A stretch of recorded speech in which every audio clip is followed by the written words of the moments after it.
Should I be doing my college classes right now? Probably. Am I going to? Absolutely not.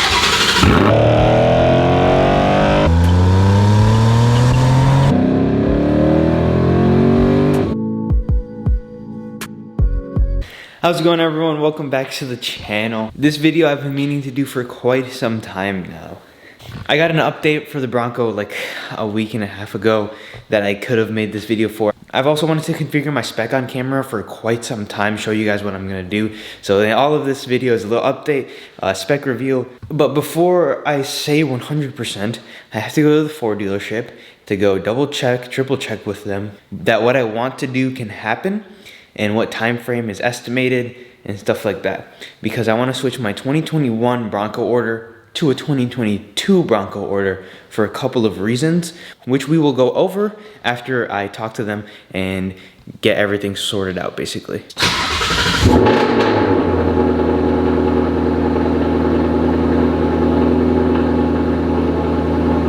Alright, so my camera battery died, but went to the dealership and got some updates for the Bronco, but my wheels are here, which are pretty cool. We'll go over that in the next video. But before we go and configure my spec for my Bronco, what I'm gonna do, what color, what transmission, engine, packages, everything like that. The reason I wanted to switch my order to a 2022 was because I'm gonna get my 2021 in 2022. I was talking to them about production of the 22s starting in December, and they didn't really have any updates. They couldn't even put an order on 22s yet, and they said if I took my order out and wanted to put an order on a 22, then I would have to withdraw my place in line for a 21, and all the 21s are gonna be built before the 22s. And if we're looking at it, they're already a model year behind. I'm gonna end up getting my 2021 Bronco in 23. Not the year 23, but the model year 23. I'm not really sure what direction to take this in right now. If anyone works at a Ford dealer, comment below or shoot me a DM on Instagram. Help me get my Bronco a little bit earlier. Or do I buy one off the lot? Do I buy a Bronco off a lot? I don't really want to buy one off the lot because there's gonna be markups and it's not gonna be the spec I want. Like, honestly, we can go take a look at some Broncos for sale and what spec I'd want, but let's go spec the Bronco. All right, so let's talk about why in the first place I'd want to get the 2022 Bronco before we go ahead and spec it.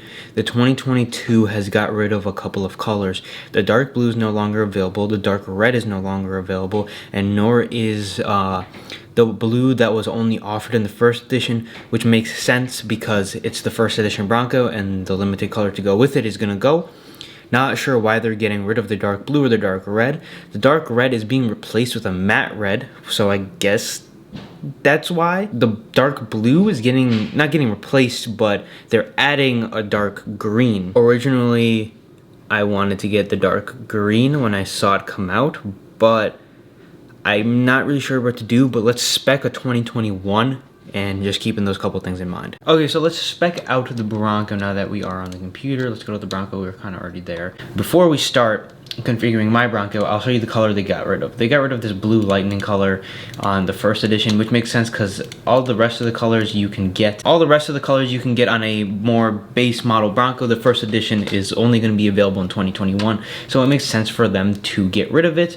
But they're also getting rid of the rapid red as well. But let's go over and build and price the Bronco I have. So the Bronco I currently have on order is a 4-door Outer Banks. Outer Banks is a couple steps up from the base model. I didn't want to step up quite to the Badlands. Starting off with the colors, they are getting rid of the rapid red. Like I said before, this color will no longer be available. It's going to be replaced with a more matte red, from what I'm understanding. They're still gonna have the race red. The race red does look really good.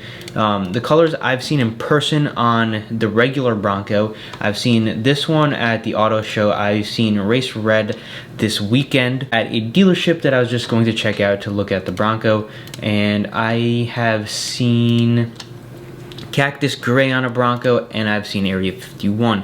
I believe Area 51 is going to be one of the most popular colors in the Bronco, alongside with the Cyber Orange. I got a glimpse at a Cyber Orange Bronco just in my rearview mirror for like a split second, so, but I think these three, Cactus Gray, Area 51, and Cyber Orange, are going to be pretty much the most popular colors in the Bronco, and for a good reason. They look really good. So, as far as what colors I'm choosing, I have a couple of options. I was going to consider the dark blue. So, like I said before, they're getting rid of another blue. This is the other blue. And I'm kind of sad to see it go because I've seen it on videos a few times and it looks... As far as colors I'm going to go with, this blue is one of my main choices. It does look really good. And just having another dark blue car might be a little bit too much in the garage. That's why I'm opening it to 3 or 4 different color options. The other one would be Cactus Gray. Seen it in person a few times and honestly I'm a big fan of that little chalky look it has to it. Area 51 is similar to Cactus Gray. It's a little bit more blue in tint and has a little bit more color to it. Another high contender. And the lowest one on my list would probably be Cyber Orange, but I still might consider it. The main colors are the dark blue, Area 51, and then I might go with the Cactus Gray, and depending, Cyber Orange is always going to be an option as well. Haven't really narrowed it down because I still have some time to decide. So, the wheels. If we get the upgraded wheels, we also get the Sasquatch package. I am going to be getting the Sasquatch package on the Bronco. It adds a lot. Getting an Outer Banks, the Outer Banks doesn't necessarily have that off-road suspension like the other trims do, but adding the Sasquatch package to it ensures that I do have the full off-road suspension, even more upgraded than basically everything else that doesn't have the Sasquatch package. I'm getting 35-inch tires. I'm getting the beadlock wheels. I'm getting fender flares and a 1.5-inch lift, I believe, plus sway bar disconnects and a couple other things like that. So it's a very good, and plus in the future, as far as resale and other things like that go, the Bronco is most likely going to be worth more with the Sasquatch package on it. I'm going to switch it to Area 51 because this is the color I'm leaning most towards right now. And then tires, we're getting the upgraded 35 inches with the Sasquatch package, so there's nothing to say there.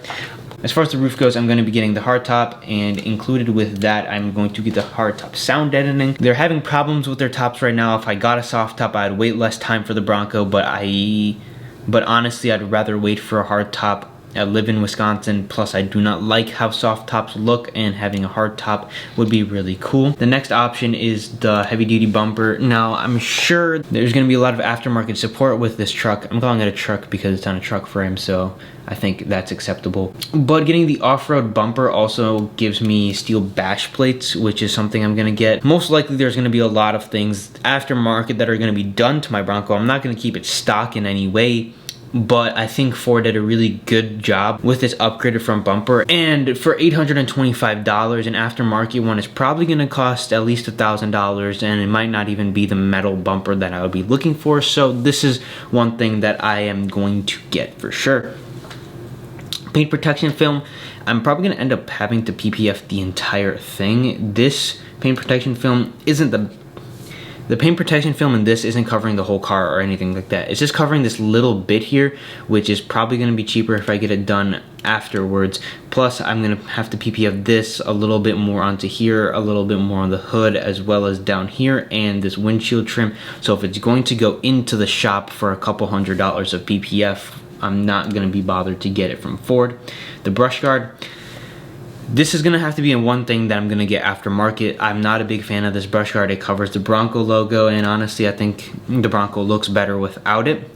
Down the line, you might consider getting a winch, stuff like that, maybe even a brush guard for this truck. But as far as getting the one that comes from Ford, I'm not going to get it optioned. Engine block heater, not something I'm really going to get. Alright, so if we go down, remote start is included with the Outer Banks. I'm sure if you stepped down a couple of trims, you wouldn't get the remote start. Keyless entry pad, it's $110, and it is something I'm gonna get. It's convenient to have it. Now, a big thing for the seats, I wanna get a brown interior, so at the very least, I wanna step up to this one. The leather interior is a $2,000 step up. Do I wanna step up to the leather for the $2,000? I'm not sure. By the time I'm gonna end up having to spec my Bronco in a couple months from now, hopefully I'll be able to see the leather interior and the cloth interior. It's gonna be like a sports cloth, but it looks pretty good and doesn't look too cheap. I saw a Big Bend Bronco, I believe, a couple trims down, and the interior did look really good and it didn't feel too cheap. it felt more off-roady. It's an off-road SUV. You're supposed to expect a little bit of ruggedness, I guess you could say. So I'm not sure what to do with these seats. I need to see them before I pick. I don't really want to go with leather. Leather gets kind of annoying in the sun, especially when you're going to take the roof off and the doors off. I don't think leather would be a really good option. So I think cloth is going to be the move, especially for off-roading. When I do take it off-road, if we don't have the doors or the roof on and we're just going to get sand and dirt in the interior, I'd rather not be worried about ruining my leather interior and have cloth interior that I can clean easier. Auxiliary switches don't come in this trim. This trim took a lot of the off-road things away, but I am going to get the switches because on the Raptor it looks really good, and having these is already gonna have the switches if and when I do add lights and other things like that. We're gonna get into all of these interior things in a second here because we're gonna go through the packages down below. Same with the upgraded speakers and the upgraded screen. What EcoBoost motor am I going to get? I'm gonna get the 2.7 liter. The 2.3 liter has the option to have the 7-speed manual transmission. In the Outer Banks, you cannot get the manual, which is kind of weird, but it's not something I wanted anyway, because I want the 2.7, more power, more towing capacity. Not that's really a thing. More power and torque, so definitely something I'm gonna end up stepping to. And I mean, honestly, it's an EcoBoost motor. Might end up putting a Coyote in here in a couple of years, but for the time being, with warranties and everything, we're gonna step up. And that basically concludes the build, other than the interior packages. The Outer Banks comes with a lot of interior features. So it comes with the mid package, the 312A. I get heated front seats and like reverse sensors, remote start, and a lot of other things. And a lot of other packages that you wouldn't really get in the lower trims or even the higher trims with the off-road packages to them. So if I took a step up, the 12-inch screen, which is one of the main things for the step up, as well as that, I'm getting the 360-degree camera, which is really cool. It makes it a lot easier to park, and helps with like curbing wheels and other things like that. Plus, just it's a very useful tool to have. But if we took an even higher step up, we're getting a heated steering wheel, adaptive cruise control, the upgraded sound system, a wireless charging pad, a universal door opener. I thought that came with the lower packages, but I might be wrong. Plus you're getting a lot of the upgraded USB-C ports, Type A ports, all of that stuff. I think this is what I'm gonna end up going with. It's a $3,500 option. And then plus we have the Sasquatch package, making it pretty usable off-road and making it pretty comfortable to ride in at the same time. If I was to spec a Bronco, I wouldn't necessarily want to step up. This is basically the dream Bronco build right here. The Wild Track would be cool, but I just love the interior. I like the interior that you're getting in the Outer Banks. It meets in the middle between extreme off-road and like daily driving comfortability. This is how it's gonna end up looking. It's not any different than what I showed you guys like a minute ago, but just looking at it real quick, it looks really good, and having the blue on the tan interior is going to look mega in my opinion.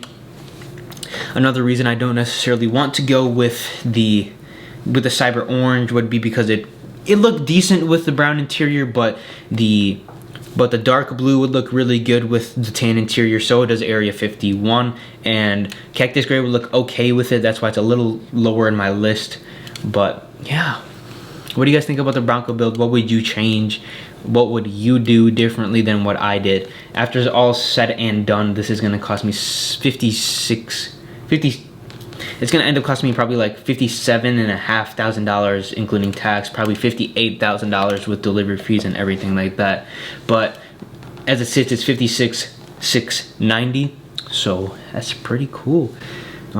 Excited to get this. It's not gonna come for a minute now, but I thought I'd make this video because you guys are probably wondering like what's happening with the Bronco. Updates on the Z. There are no updates. That car is still delayed quite a bit, But this is the Bronco build. I hope you guys did enjoy this build process with me sitting down. Let me know on what you guys would change, because there's probably a couple things that are subject to change by the time my Bronco comes. And if I get a 22, there's a couple like package difference. I can get roof rails with the 22 and have a Sasquatch package. There's like weird things you can't do with some packages on top of other packages that they fixed in 22. But as far as 21 goes, this is pretty much my build. I hope you guys did enjoy this video. It's a little bit of a longer one, sitting down and building this with you guys. If you did enjoy, make sure to subscribe to the channel, leave a like on this video, go check out all my other videos, and I'll see you guys in the next one.